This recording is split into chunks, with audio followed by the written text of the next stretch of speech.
ដំណឹងជ្រើសរើសកម្មករកម្មការិនីជាង400នាក់រោងចក្រកាដេសម្លៀកបំពាក់យើងខ្ញុំកំពុងប្រកាសជ្រើសរើសកម្មករជាច្រើនផ្នែកប្រធានក្រុមដេអ្នកដេចំនួន400នាក់អ្នកអត់ចេះដេបណ្ដុះបណ្ដាលឲ្យចេះផ្នែកត្រួតពិនិត្យគុណភាព QC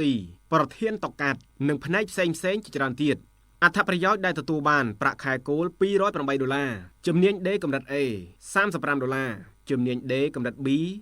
$22ជំនាញ D កម្រិត C $9និងជំនាញ D កម្រិត D រង្វាន់ទៀងទាត់លុយព្រីន$15លុយស្នាក់នៅនិងធ្វើដំណើរ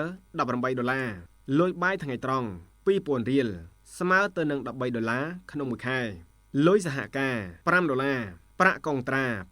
5% បំណាច់ឆ្នាំ12ប្រាក់រង្វាន់ចាប់ពី$20ដល់$100លុយបាយបន្ថែមម៉ោងសរុបប្រាក់ទទួលបានក្នុងមួយខែចន្លោះពី$450ដល់$600ឡើងទៅក្នុងមួយខែភូមិទួលបង្រ